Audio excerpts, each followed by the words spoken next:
팽창 1의 종류부터 강의를 시작하도록 하겠습니다. 다시 이제 앞 시간에 했던 거 얘기 잊어버리시고요. 다시 처음부터 한다고 생각을 하세요.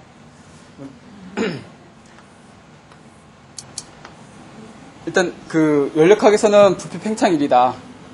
1이라는 개념이 부피가 팽창이나 수축으로 함으로써 1의 부피 변화에 따른 1이 이제 정의가 된다는 건데, 이제 이렇게 생각하시면 돼요. 여기 막혔다고 생각합시다. 여기 기체들이 있어요. 기체들이 있고, 기체 분자들이 있어갖고, 이 기체들이 이걸 피스톤이라고 생각하십시오. 피스톤 면에 막 부딪혀요. 압력을 가합니다. 근데 위에서도 눌러주고 있어요. 그 두 힘이, 이 외부에서 발휘하는 요 익스터널 프레셔, 외부 압력하고 요 기체가 발휘하는 압력, P가 서로 이게 같으면 얘 안 움직이죠. 그죠? 예. 요게 변화가 생기면은 거기에 따라서 또 어떤 다른 상황이 이제 벌어질 겁니다. 그럼 이제 요것이 요것이 같을 때는 왜 일이 없어요. 그죠? 압력이 적어도 둘 중 하나가 변화가 돼야지 부피가 변화가 될 텐데, 그게 없으니까 일의 변화가 없어요. 그러면 외부 압력이 좀 줄었다고 쳐요. 아까 처음에 얘기했던 것처럼 외부 압력이 좀 줄었습니다. 감소가 됐어요. 그러면 이제 여기 압력이 얘가 요거보다 작아졌으니까 상대적으로 얘가 더 클 거 아니에요. P가 이 안에 압력이. 그러니까 아까 말씀드린 것처럼 압력이 크니까 얘가 부피가 증가한단 말이에요. 증가하면서 밀어내다 보면 부피가 증가하니까 압력이 그만큼 떨어지고, 그리고 이게 부피가 증가하면서 압력이 떨어질 때, 그 떨어진 압력과 여기 낮아진 외부 압력하고 서로 같아졌을 때 새로운 또 평형에 다다려서 안 움직인다고요.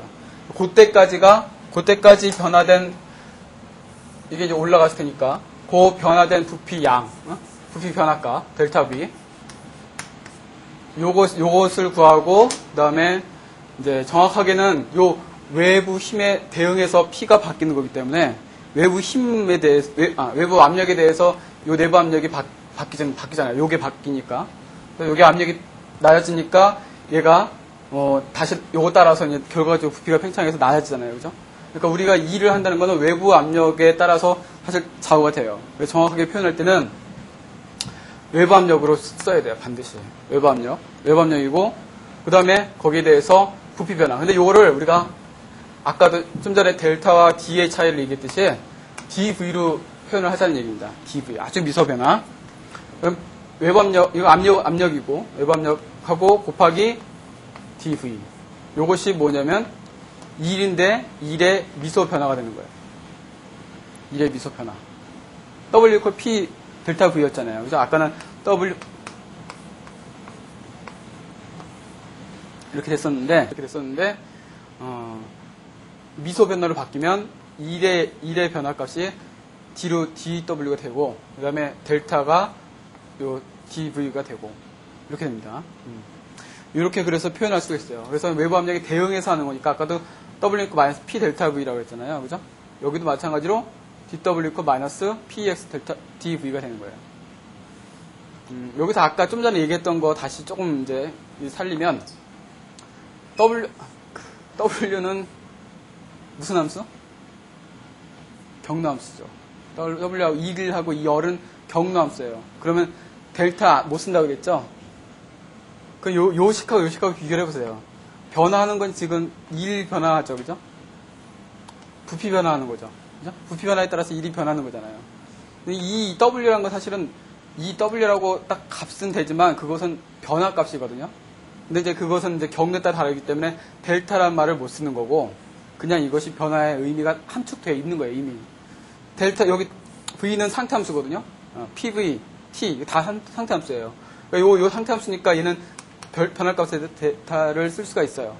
그거를 미소 변화로 바꾸면 D로 쓸 수가 있고, 얘는 델타의 의미가 이미 들어가 있기 때문에, 경로함수이기 때문에 이미 들어가 있기 때문에 그거를 미소 변화로 쓴다면 스몰 d로 쓸 수 있어요. 요거는. 그 차이예요. 그래서 이제 좀 헷갈리기 쉬운 것이 어떤 놈은 DW 떴다가 어떤 건 델타 V 쓰고 DV 쓸 수가 쓰다가 어떤 놈은 그냥 W 쓰다가 DW 이렇게 개념이 없어지거든요. 그러니까 그 의미예요. 의미는 경로함수냐 상태함수냐에 따라서 그 미소변화 델타 미소변화와 미소변화는 다 쓸 수 있어요. 아주 미소한 변화이기 때문에 다 쓸 수 있고 거시적인 변화 양은 경로함수는 이렇게 완전히 그 속 안에 그 변화의 의미가 함축되어 있다는 얘기입니다. 네. 그런 차이가 좀 있어요. 그러니까 그것까지 좀 기억을 해두세요. 그래서 DW는 -PEX 델타 DV가 됐는데, 그러면 이제 요거를 우리가 실제로 얻고 싶은 거는 DW 얻는 것이 아니라 우리가 흔히 계산하는 건 W로 계산해야 되니까 요 식을 양변에 적분을 해줘요. 양변에 적분을 해줘요. 이렇게 적분해줍니다. 적분해주면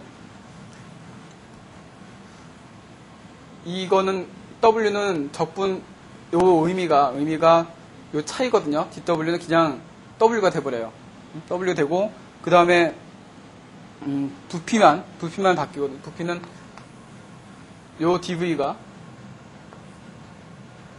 인테그랄 P EX DV 이렇게 요렇게 해서 적분을 나중에 해주면 돼요. 요 델타 DW라는 거는 아까 말씀드렸듯이 이건 경로함수이기 때문에 그냥 의미가 델타라는 의미가 안 들어가고 그냥 W로 들어갑니다. 그러니까 이렇게 계산할 수가 있어요. 그래서 이거를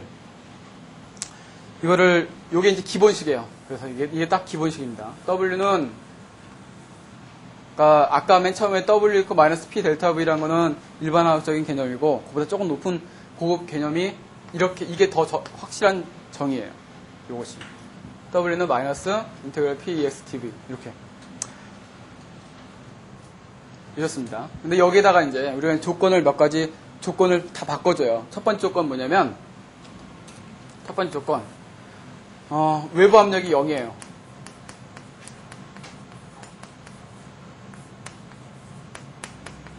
외부 압력 0이다. 외부 압력 0이면 W 얼마예요? 유식에서? 이게 0이 돼버리면 적분할 것도 없죠. 그죠? 그냥 0이 되는 거죠. 이 얘기는 뭐예요? 외부 압력이 여기에 가해지지 안 닿으면 일을 하질 않아요. 일을 할 게 없죠. 할 건덕지가 쉽게 말하면. 일을 안 합니다. 일의 양이 없어요. 이거를 이제 뭐라고 얘기하냐면 자유팽창이라고 얘기합니다. 자유팽창. 네. 전혀 일 없이 그냥 자유롭게 팽창하는 거예요. 우리가 그 뭐 자유낙하 여기 놔두면 딱 떨어지듯이 그런 개념으로 생각하시면 돼요. 자유낙하, 자유팽창이라고 얘기합니다. 첫 번째 자유팽창이 그런 의미고요. 두 번째는 뭐냐면 외부 압력이 일정해요. PEX가 external 압력이 이게 일정할 때 어떤 값인지 모르겠지만 이 외부 압력 자체가 일정한 상태에선 어떻게 구하냐? 여기 적분 보세요. 적분 보면은 요 PEX가 일정하다는 건 뭐예요? 여기 상수라는 얘기잖아요. 그죠? 상수라는 건 적분해서 그냥 적분 기호 바깥으로 나갈 수가 있어요. 수학적으로. 예. 적분 배우신 지 오래돼서. 아무튼 그렇습니다. 그래서 이게 상수가니까 마이너스 PEX가 적분 기호 바깥으로 나와서 DV가 된다. 이렇게. 이거를 하면은 이 인테그랄이 VI부터 VF까지 처음 부피, 나중 부피 이렇게 되니까 요 적분을 해주면 우리 적분은 잠깐만 할게요. 마이너스 PEX 그 다음에 이거 뭐예요? DV 여기 앞에 1이 있는 거잖아요. 그죠? 1이 있는 거 적분하면 어떻게 해요? V가 되는 거죠? 인테그랄 DX는 뭐예요? X 플러스 C잖아요. 그죠? 인테그랄 X DX는 뭐예요? 2분의 1 X 제곱 플러스 C죠. 이렇게. 이 정도는 알아두셔야 돼요. 예. 기본 요 정도의 적분과 요 정도의 적분 이상 필요 없거든요. 요 정도만 알면 돼요. 그러니까 요거는 이제 인테그랄 DX니까 그냥 X가 나오거든요. 그러니까 여기서 V가 나오고 그 V의 범위가 VI부터 VF까지죠. 이렇게 된다고요. 그러면 마이너스 PEX 이 얘기는 뭐냐면 VF에서 VI를 빼는 거예요. 이렇게. 그럼 VF 마이너스 VI가 뭐예요? 결국은 델타 V죠, 그죠? 이것이 델타 V라는 의미죠. 부피의 차이니까 나중 빼기 처음이니까 델타 V라고요. 그러니까 결국은 뭐예요? PX 델타 V. 뭐예요? 이거하고 똑같죠? 이거죠? 외부 압력이 일정할 때는 저렇게 되는 거예요. 그러니까 우리가 쓴 처음에 기본적인 일에 대한 양식은 이런 여러 가지 조건 중에서 외부 압력이 일정할 때 한 일부 조건이에요. 그것이 일반적이라고 생각을 하고 우리가 이제 그것만 다루기 때문에 일반학에서는 그렇게만 얘기하는 겁니다. 이런 적분들은 기본적인 거니까 몇 가지 이제 미분하고 이런 것들은 이제 하면서 필요할 때 배울 겁니다. 새삼스러워요? 적분 보니까. 그렇습니다. 거기 이제 다 정의가 돼 있는데. 아무튼. 그 다음에 가역팽창. 가역팽창에 대해서 이제 얘기를 하죠. 가역팽창이 뭐냐면,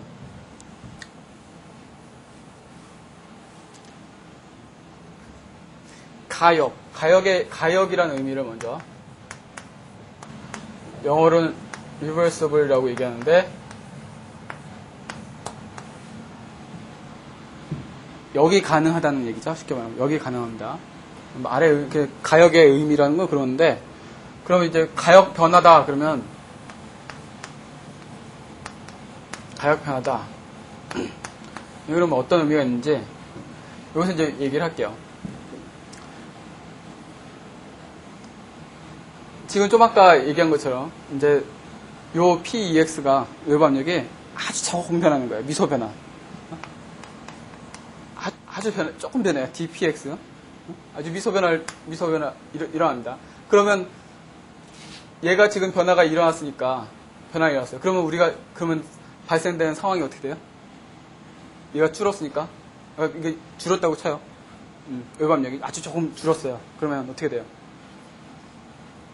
여기가 부피가 아주 조금 팽창하면서 다시 그러니까 DP의 변화가 생기는 거죠, 결국은. 그죠? 그래서 여기가 같아지는 거죠. 그럼 보세요. 거기 이제 제 강의 노트에 말이 조금 어려워서 제가 지금 풀어서 설명해 드린 건데, 가역 변화의 의미가 거기 읽어보시면 어떤 변수를 미소하게 변화시켜서 그 변화를 역방향으로 일어나게 할 수 있는 변화를 가역 변화라고 얘기한다는 얘기입니다. 쉽게 말하면 지금 이쪽의 압력을 미소하게 변화시켰더니 방향이 어떻게 돼요? 변화 방향이? 그거 반대 방향 쪽으로. 그러니까 얘가 얘가 크니까 얘가 감소되는 쪽으로 간다는 얘기예요. 그래서 또 다른 새로운 이 같은 경우는 이제 압력이 일정하게 평형에 이루는 거는 역학적 평형이라고 얘기하거든요. 그러니까 그런 평형 상태 다시 간다는 얘기입니다. 그런 것이 매 순간순간 그렇게 되는 거예요. 근데 그것이 우리가 이제 그 변화라고 느껴지지 않을 정도로 그냥 아주 스텝이 아주 짧아요. 요 D라는 것이. 조금 변하고 다시 또 평형되고, 조금 변하자마자 또 평형되고. 그러니까 거의 우리가 봤을 때는 그냥 천천히 이렇게 증가하는 것처럼 보이는 거예요. 쉽게 말하면. 근데 실제로는 이렇게 변하더라도 매 순간순간에는 이런 변화가 있는 거예요. 그런 변화들이 하나 다 묶여갖고 우리가 느끼기에는 이렇게 스무스하게 변하는 것처럼 느껴지는 거죠. 그러니까 그 매 순간순간에는 이제, 가역 변화다. 그거를 가역 변화라고 얘기합니다. 예. 그렇습니다. 가역 변화의 의미는 그렇습니다.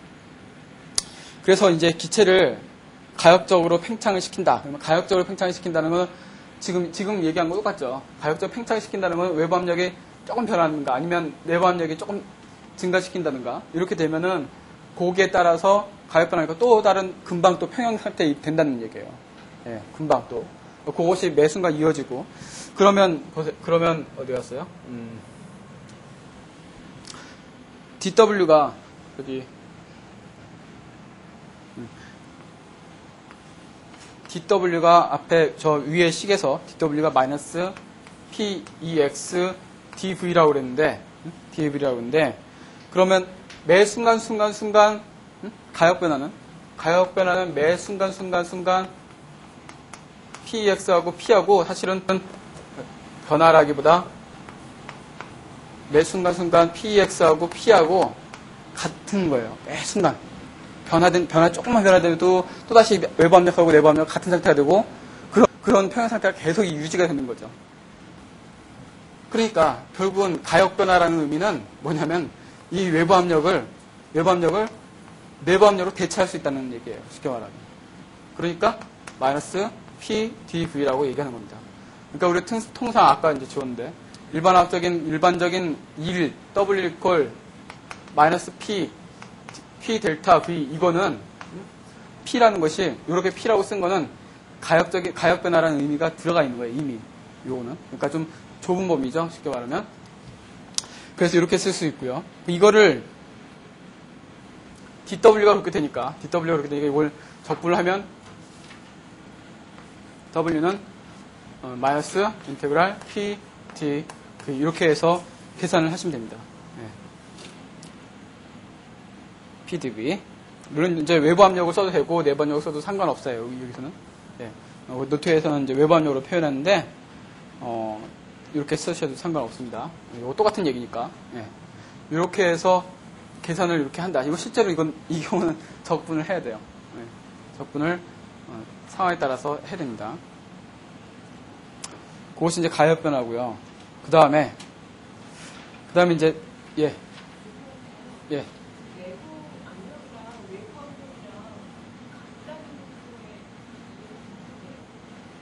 같다는 거요?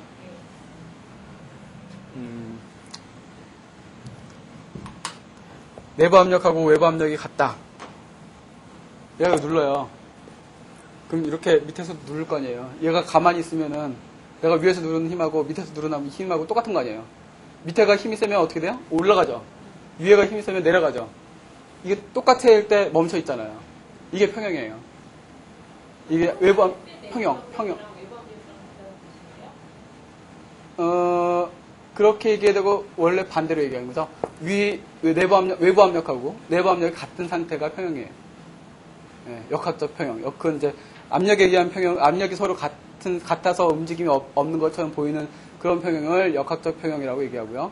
그다음에 온도 같은 경우는 이제 뭐 열적 평형, 뭐 그렇게 얘기도 하고 그렇습니다. 평형의 의미예요. 변화가 없다.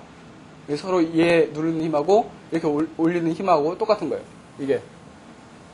얘가 위에서 힘이 약해지면 밑에서 부피가 팽창하면서 올라가다가 얘가 약해진 그 압력까지 그 변화가 된 순간 딱 똑같아지면 멈춰지는 거죠. 그때까지 요게 올라가니까 그만큼의 부피 변화가 있을 테니까 그 부피의 변화에 대한 값이 이렇게 해서 2대 1로 계산이 되는 거예요. 됐나요? 우리 이제 마지막 단계 뭐죠? 아이고. 깨끗한 줄 알았는데 아니네. 등원 가열 팽창입니다. 그래서 이게 사실은 문제가 물리화학, 이제 이게 아까도 말씀드린 것처럼 물리화학 분야거든요. 그러니까 출제하시는 교수님 전공이 물리화학이면 이런 문제들이 가끔 나요. 근데 그러니까 성능반대 뭐 이런 경우는 이런 쪽 문제가 가끔 나거든요. 물론 다른 데도 가끔 날 때는 있는데 그래서 이제 참고로 정리를 하는 겁니다. 뭐 더 깊이 설명은 안 하고. 그럼 등온 가역 팽창을 볼까요? 네 번째죠. 네 번째.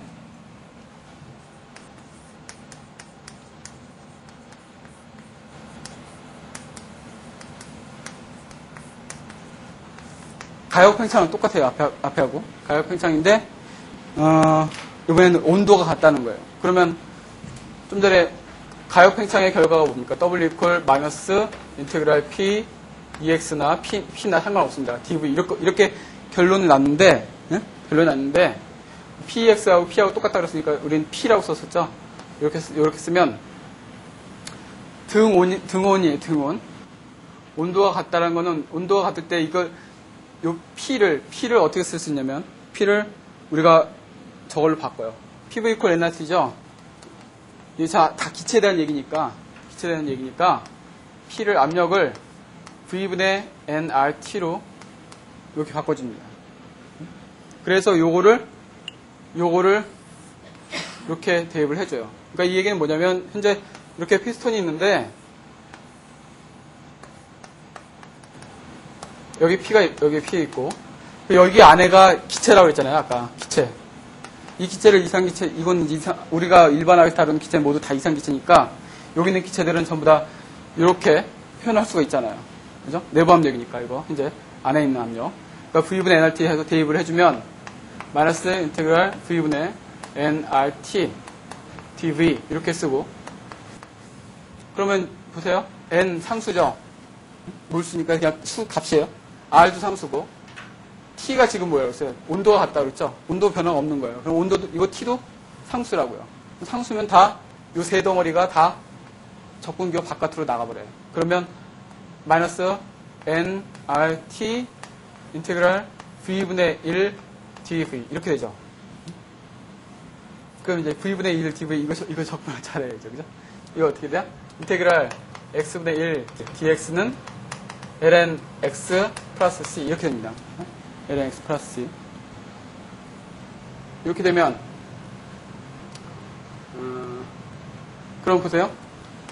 마이너스 nRT 이거 V에 대한 거니까 ln V ln은 ln과 로그는 차이는 아시죠? ln은 로그 2, 그죠? 그냥 로그 쓰는 거는 로그가 밑이 10인 거, 그죠? 예. ln v인데 요것도 vi부터 vf까지 그러면 처음 상태 v, 나중 상태 v 이렇게 계산해주면 마이너스 nRT 어떻게 돼요? ln vf 나중 상태 vp에서 ln vi를 빼주는 거죠. 요거 계산이 적분 계산이 이렇게 됩니다. 그러면 로그의 빼기는 뭐예요? ln x 마이너스 ln y는 ln y분의 x 이렇게 되죠? 이렇게 돼요. 이렇게 됩니다. 그 다음에 ln x 플러스 ln y는 ln x y 이렇게 되죠. 이렇게 돼요. 곱은 더하기로 빼줄 수 있고 나누기로 되어 있는 것은 분모는 역수로 되어 있는 거는 이렇게 마이너스로 빼줍니다. 그러니까 이제 이게 뭐예요? 마이너스가 붙어 있으니까 이 얘기는 뭐냐면 요것만 얘기하면 요거는 ln 분모가 vi가 되겠고 나중에 vf 이렇게 되겠죠? 예. 이렇게 됩니다. 그래서 마이너스 n 이거를 마이너스 nRT ln vi분의 vf를 쓸 수도 있고 앞에 마이너스 싫다 그러면 어떻게 돼요? 이거 반대가 되니까 nRT ln 요거만 바뀌어요. vf분의 vi가 돼요. 마이너스가 들어가면. 왜냐면 여기에 마이너스 값이 붙으니까 x가 마이너스 되고 y가 플러스 되니까 이거 분자 분모가 바뀝니다. 이렇게 됩니다. 제 노트에서는 vi분의 vf 그냥 썼죠? 뭐 상관없습니다. 이렇게 바꾸는 거 아시면 돼요. 그렇게 해서 우리가 등원 가역 팽창 온도가 항상 일정하게 해놓고 이제 온도가 일정하게 한다는 거는 개하고 주의하고 열적 평형을 유지시킨 그런 상태가 됩니다. 거기 설명에 나와 있는 것처럼. 그러면 이게 이제 우리가 한 가지를 이제 뭐 더 보는 거기 그림 보시면 그림의 의미가 비가역 과정일 때보다 가역 과정일 때 개로부터 더 많은 일을 얻을 수 있다라는 그렇게 표현은 돼 있어요. 설명이. 이 얘기는 뭐냐면 그 그림 우리가 지금 첫 번째 여기서 이제 등원 가역 팽창했을 때는 적분값이에요. 그죠? 적분값을 계산하는 거고. 그 다음에 비가역 과정일 때는 어떻게 돼요? 비가역 과정일 때는 그냥 마이너스 p 델타 v 그 두 번째 이제 그러니까 비가역 과정 뭐 그런 얘기 없을 때 가역 과정인지 아닌지 얘기 없을 때는 비가역 과정인 겁니다. 결국은 그러면 w는 마이너스 px 델타 v 두 번째 단계에서 일정한 압력 하에서 팽창 뭐 그걸 보면 w는 마이너스 p ex 델타 v 이거 일반적인 일의 식이잖아요. 그죠? 요거 같은 경우는 이제 비가역 과정이거든요. 비가역 과정의 얘기인데 이때 이 px 델타 v 값을 그 그래프의 모습을 보면 델타 v는 vi부터 vf까지 범위고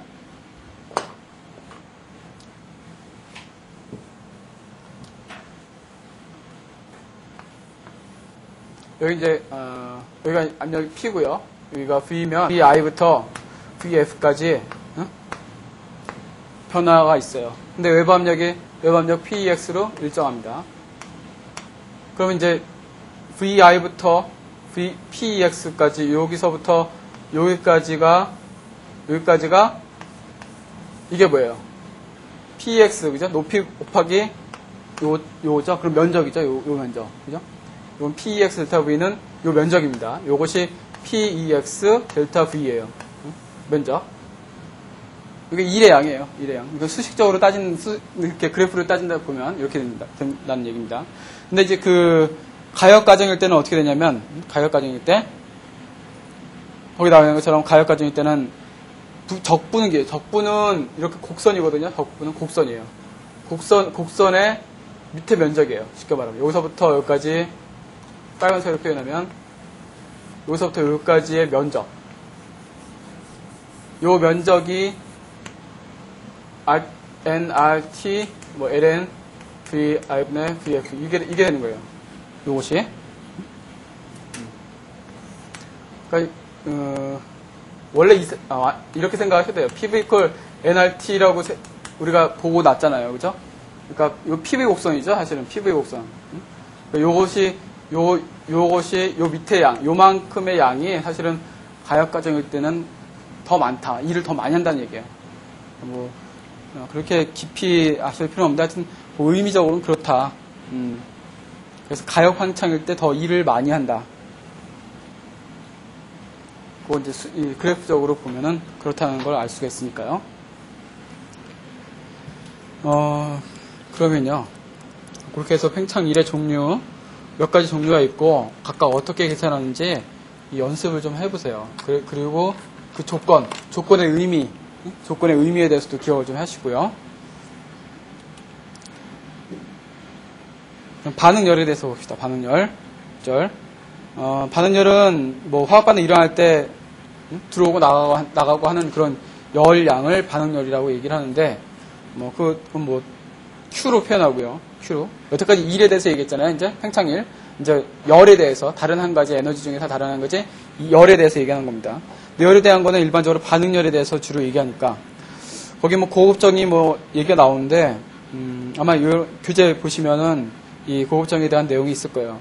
일반적으로 반응열은 그 개하고 주의하고 그 일정한 온도를 맞춰놓고 그때 이제 출입되는 그 열량을 찾는, 원래는 의미는, 엄격한 의미는 그렇게 열량을, 교환된 열량을 반응열이라고 얘기를 하는데, 실제로는 똑같이 온도를 맞춰놓고 실험할 수가 없기 때문에 둘이 온도를 같다라고 가정하고 이제 열량을 측정하는 것이다라는 그런 설명이 되어 있습니다. 그냥 참고로 알아두시고요. 그래서 반응열의 종류, 거기 이제 쭉 해서 6가지 반응열 종류가 있습니다. 생성열, 분해열, 연소열, 용해열. 뭐 거기 정이 있고 예가 있으니까 여기에 대해서는 제가 뭐 부연 설명 안 하겠습니다. 여러분이 읽어보시고, 근데 그건 알아야 돼요. 생성열이 뭘 의미하는지. 생성열의 정의가, 생성열이 사실은 생성열, 뭐 연소열 이런 것들이 좀 나오는데, 생성열의 의미는 알아야 돼요. 표준 상태의 원소로부터 물질 1몰이 생성될 때 열량입니다. 그러니까 표준 상태의 원소라는 건 또 의미가, 뒤에서 표준 상태에 대해서 다시 얘기할 텐데, 수소 같은 경우는 표준 상태는 그냥 수소 원자가 아니라 수소 기체예요. 탄소 같은 경우는 표준 상태에서의 그 안정한 상태의 원소가 뭐냐면 탄소 고체예요. 네. 뭐 그런 식입니다. 그 다음에 산소, 기체, O2. 이런 것들이 다 각각 그 표준 상태에서의 안정한 원소예요. 그 원소로부터, 그런 원소들로부터 어떤 생성물, 그 물질 1몰이 생성될 때 관여되는 반응열이 생성열입니다. 그 의미하고 그 위에 나와 있으니까, H2O 하면은 수소하고 산소로만 돼 있잖아요. 그러면 수소는 아까 좀 전에 얘기한 H2 형태고, 안정한 원소가 표준 상태에서, O는 O2니까, 그러니까 H2하고 O2에서 H2O가 나오게끔 반응식을 만들면 돼요. 근데 조건은 H2O가 1몰이 되게끔 만들어야 된다는 거예요. 그게 차이입니다. 예를 들어서 그러면 CO2다. CO2의 생성열이다. 그러면 탄소하고 산소하고 돼 있잖아요. 그죠? 탄소는 고체가 안정한 상태거든요. CS, 솔리드 상태의 고체, 그 다음에 O니까 이건 O2. 그렇게 해서 CO2가 1몰이 되게끔 화학 반응식을 만들어야 돼요. 예. 그렇게 해서 그때 생성되는 이제 열이 생성열입니다. 생성열의 의미를 알고 거기에 대해서 생성열의 화학 반응식을 써야 돼요. 그렇게 쓸 줄 아셔야 됩니다. 생성열은. 왜냐면 뒤에 아마 문제 보시면, 연습 문제 보시면 그런 문제가 있어요. 생성열이라면 딱 얘기를 해놓고 다른 반응식 안 주거든요. 생성열의 식을 자기가 세워서 얘기를 해야 돼요. 예. 나머지 것도 같이 읽어보시고 거기 예가 나와 있으니까 어떤 의미의 열인지 반응열인지 보시면 되겠습니다. 예, 한번 쭉 보십시오. 그 다음에 반응 조건에 따른 반응열 뭐 이렇게 나오는데 우리가 일반적으로 이 열역학에서는 화학 그 반응열의 조건을 두 가지를 줍니다. 두 가지는 뭐냐면 첫 번째는 부피가 일정할 때, 첫째는 부피가 일정할 때, 또 다른 거는 압력이 일정할 때. 두 가지 조건을 줘요. 그러니까 그래서 열을 측정하는 데가 부피가 일정할 때냐, 그 다음에 압력이 일정할 때냐에 따라서 우리가 표현을 이때 V가 일정할 때 반응열이다 해서 QV, 아래 심자로 QV를 쓰고요. 그다음에 이때는 QP를 써요. 근데 일반적으로 우리가 실험실에서 우리가 실험하는 조건은 어느 조건에서 하냐면 부피가 일정하다는 거는 딱 막아놓고 해야 되잖아요. 그죠? 근데 우리가 보통 이제 여기 실험하는 친구들도 알지만 가열을 한다는 거는 비커 그냥 이렇게 열어놓고 하잖아요. 그죠? 부피는 변화하거든요. 대신 압력은 일정해요.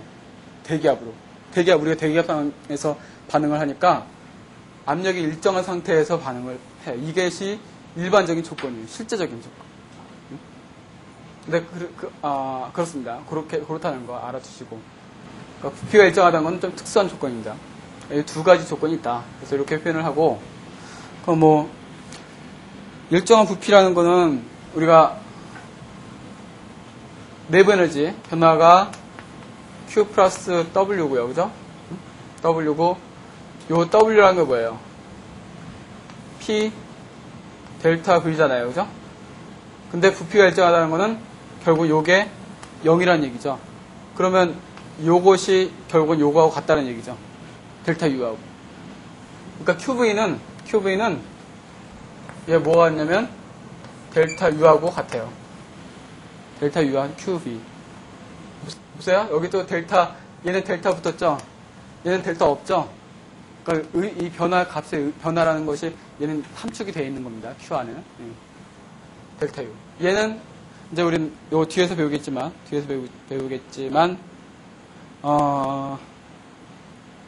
일정한 압력 하에서는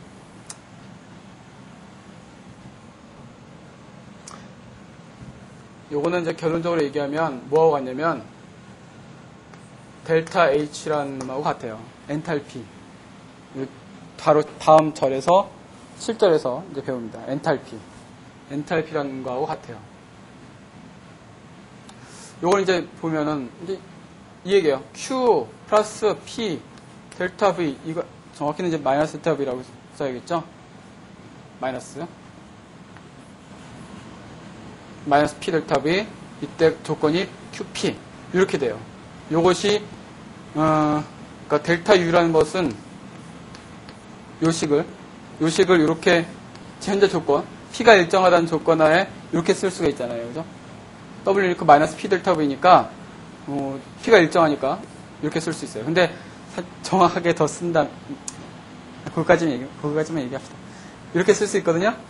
그러면 이제 요 QP에 대해서 정리를 하면 요거를 QP는 어떻게 돼요? 얘 넘어가면 델타 U 플러스 P 델타 V 이렇게 되죠. 그러니까 이거는 이제 의미적으로 사실은 연력학은 의미적으로 설명을 해야 되는데 의미적으로 잠깐 설명을 할게요. 이제 열은 들어오고 나가는 거잖아요. 그죠? 근데 여기다가 예를 들어서 보세요. 아까 피스톤 같은 경우 보면은 여기다가 이제, 여기 조건이 현재 그렇다는 거예요. 여기가 K니까. 여기 조건이 압력이 일정하다는 거예요. 압력이 일정하다는 거는 쉽게 말하면, 얘가 압력이 일정하려면 온도가 올라갔다. 그러니까 열이 들어왔다. 걔로 열을 가했어요. 그래서 끓였어요.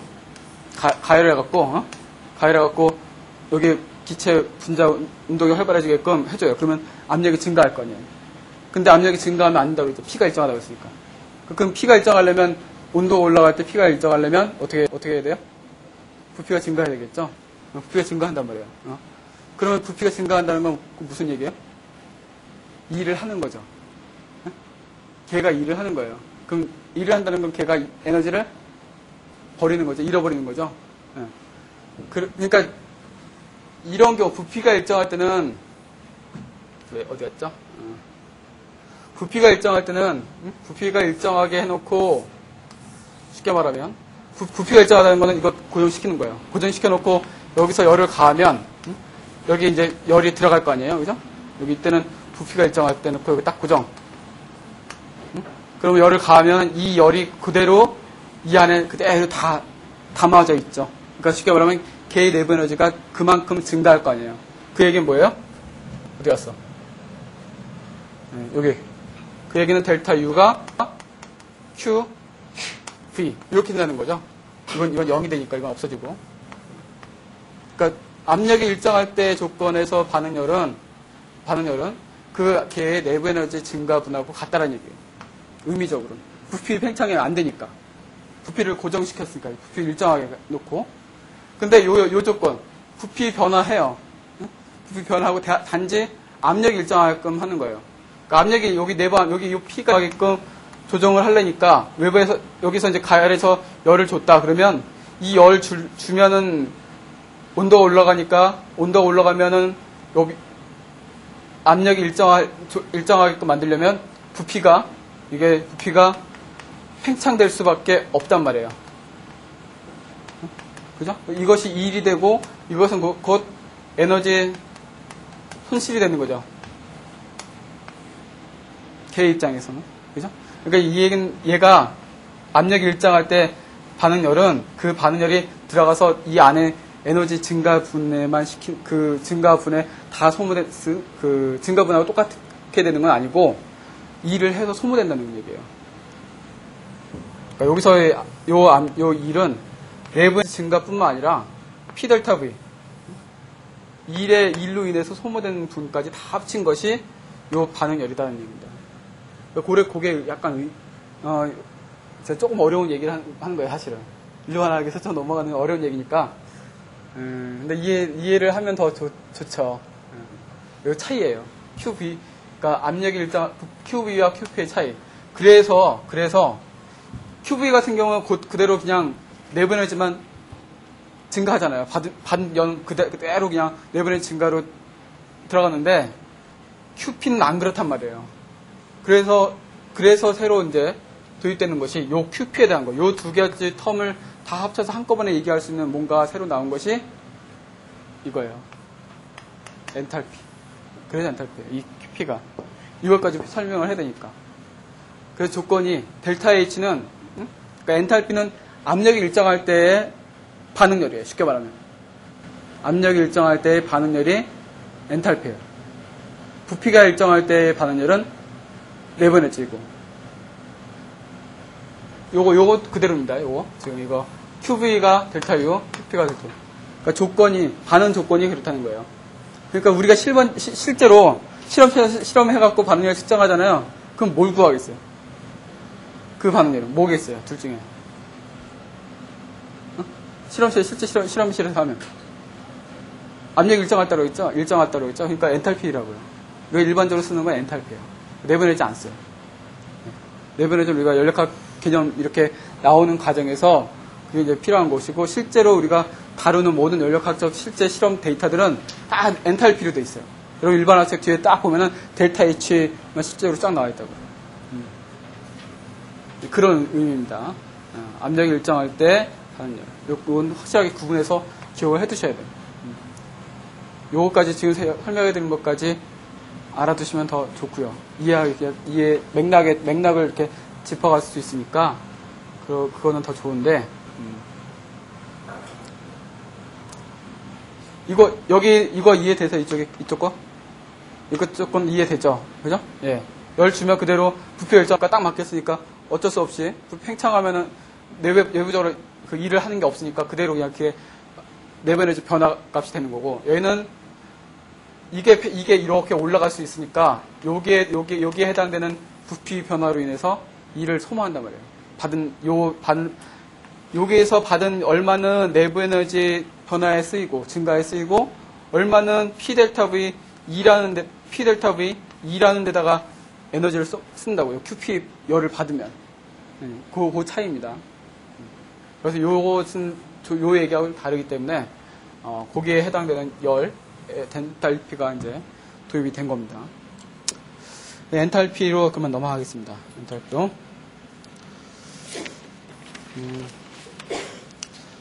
이걸 엔탈피 넘어가는데 제 생각에 오늘 연력학을 다 끝내려고 했는데 다 못 끝낼 것 같아요. 다음 1시간 정도 더 해야 될 것 같습니다. 너무 빨리 나가는 것도 그렇게 좋은 건 아니니까, 엔탈피에 대해서 이제, 엔탈피의 유래가 이제 이렇다는 겁니다. 이래서 이제 필요한 어떤 또 다른 연력학적 함수가 이제 도입이 되어야 되는 상황이 된 거예요. 네, 이런 게.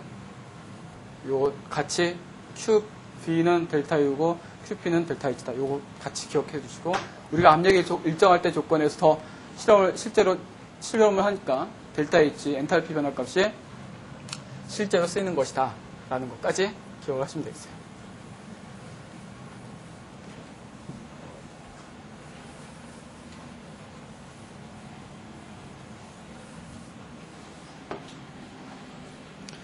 생명과학과에서는 물리학 배우나요? 네. 그래요? 생물리화학 이런 거 안 배워요?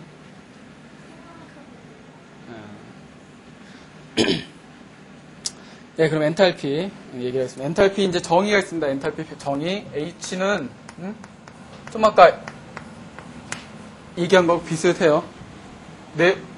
열을 주면은 내부 에너지 증가하기도 하고 외부로 에너지 일을 해서 쓰잖아요. 에너지를.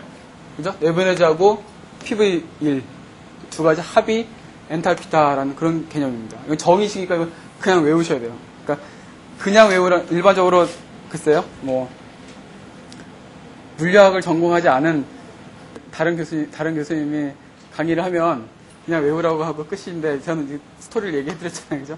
사실 물리학적인 거거든요. 유기학 전공하는 사람들은 몰라요. 이거 잘. 그렇다는 거고. 하여튼, U 플러스 P 그런 의미가 있다는 거. 그죠? 그래서 엔탈피의 정의가 이렇게 되는 거예요. 이건 이제 정의니까 외우시고. 근데 이거를 이제 변화값을, 우리가 이제, 아까도 내부 에너지 절대값을 못 구한다고 그랬잖아요. 내부 에너지 변화량만 우리가 측정한다고 그랬는데, 물론 엔탈피도 마찬가지예요. 엔탈피도 델타 H를 측정을 해요. 요거 엔탈피의 절대값도 못 구해요. 그럼 이거 그러면 어떻게 구하냐? 우리가 U 플러스 PV, 요 항에 대해서 델타 값을 구해야 되거든요. 그러면 우리가 제가 일부러 지금 이렇게 하는 거예요. 노트에 그런 거 없는데, 이렇게 곱하고, 이렇게 곱해지죠. 우리 미분할 때도 더하기로 하면 하나씩 해주잖아요. 마찬가지로. 델타 U 그러면, 플러스 델타 PV, 이렇게 되죠. 그러면 보세요. 델타 U, 그럼 곱에 대한 건 어떻게 해요? 우리 미분 곱에 대한 거 어떻게 하죠? 하나 그대로 두고 다른 거 미분하고, 그죠? 더 플러스 안 한 거 미분하고 한 거 그대로 두고, 이 얘기죠. 여기서 먼저 P 그대로 두고 부피에 대해서만 해주고, 그죠? 플러스 P 안 해줬으니까 이제 이번에는 V를 그대로 두고 P에다 해주고, 이런 얘기입니다. 이게 이제 미분 기본 그런 델타가 D하고 다 미분 얘기니까, 변화 얘기니까 똑같은 개념이에요. 이렇게 되거든요. 그러면 엔탈피 조건이 뭐예요? 엔탈피의 조건은 압력이 일정할 때잖아요. 그죠?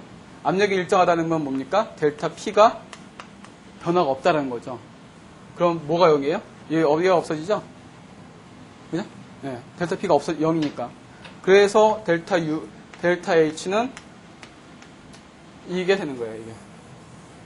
요 플러스 P 델타 V. 거기에 이제 그 다음 줄을 맞바로 이제 한 줄 나온 것이 이런 과정이 있는 겁니다, 사실은. 예.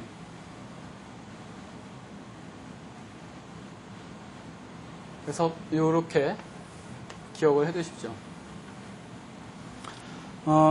실제로 우리가 엔탈피 변화 값을 많이 쓰니까 요 식이 이제 정의식은 확실하게 외워둬야겠지만 실제로 쓰는 이거는 요 식입니다, 이제. 좀 전에 말씀드린 것처럼 델타 H 값이 압력이 일정할 때의 반응열, 그 화학 반응식에서 뭐 흡수되거나 나온 그런 방출된 열 값을 측정하면 그것이 그 반응식의 반응 엔탈피 변화 값이 됩니다. 예. 됐습니다. 그렇게 하고요. 특징 나옵니다. 특징 상태 함수입니다. 상태 함수. 아까 얘기했죠? 그것도 크기 성질이에요. 그러니까 연력활성 함수들은 전부 다 상태 함수고 크기 성질이에요. 물질이 양에 관계되어 있어요. 그래서 물질이 이 엔탈피가 그 물질 1몰에 해당되는 양이냐, 아니면 2몰이 생성할 때 나온 열 양이냐, 이거에 따라 달라진다는 얘기예요. 네, 그래서 그 화학 반응식의 개수가 달라지면 마찬가지 델타 H 이 값도 나눠주든가 뭐 어떻게 해야 돼요. 뒤에서 다시 얘기를 하겠습니다. 그래서 우리가 이제 그 세 번째 엔탈피 변화 델타 H에 대해서 이제 얘기를 하면 이거는 사실은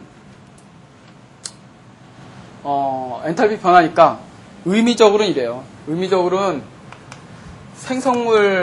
생성물이죠. 이게 낮은 상태니까 생성물의 엔탈피 값 각각 예를 들어서 A 플러스 B가 C, D가 된다 그러면 C와 D의 엔탈피 값, 얘의 엔탈피, 절대값, 그것의 엔탈피 다 합쳐서 시그마 합쳐서 처음 상태 A, B 반응물의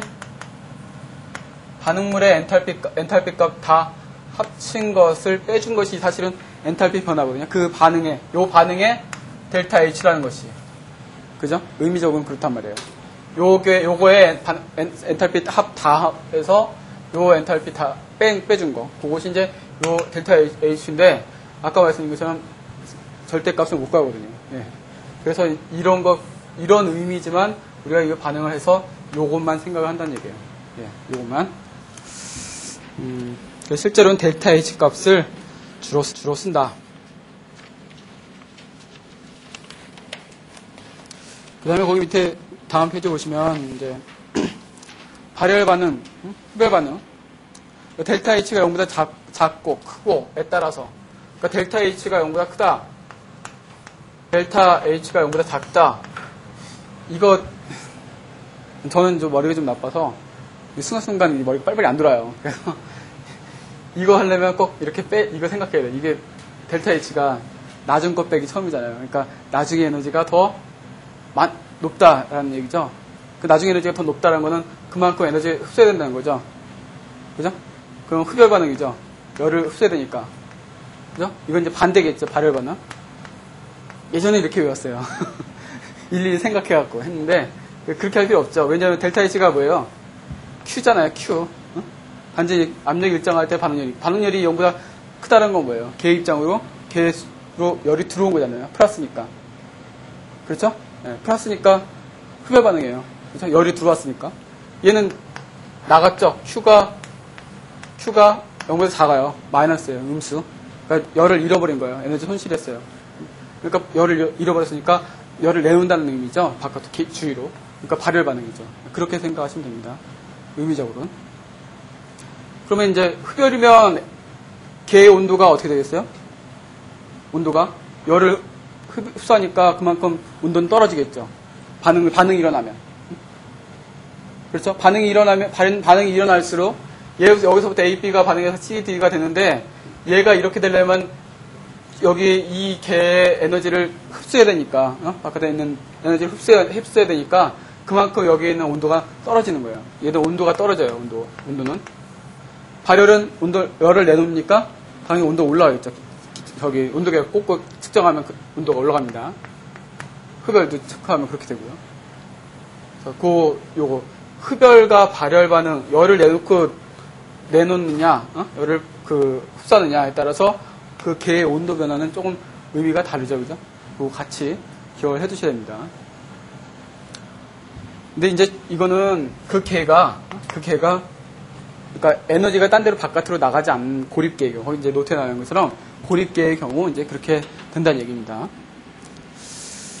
거기 이제 그림으로 나와 있고요. 그림으로 뭐 반응물, 생성물 해서 이렇게 된다는 얘기고, 발열 반응은 반응물의 에너지가 높고, 그죠? 생성물의 에너지가 낮은 상태가 돼서 그만큼 여분의 에너지가 바깥으로 내보내는 거고, 그 다음에 흡열 반응은 그만큼 생성물이 에너지 상태가 높은 상태니까 그만큼 에너지를 흡수해야지 그만큼의 에너지 상태까지 올라간다는 얘기죠. 그래서 반응 경로라는 거는 뭐 반응물이 생성물이 되는 뭐 경로, 쉽게 말하면 그렇게 생각하시면 돼요. 과정. 그 반응 경로에 대해서 나중에 아마 반응 속도론 뭐 그쪽에서 한번 더 얘기를 하게 될 겁니다. 예. 그러면 우리 열화학 반응식하고 엔탈피나 나머지 또 요거는 조금 쉬었다가 얘기를 하도록 하겠습니다. 예.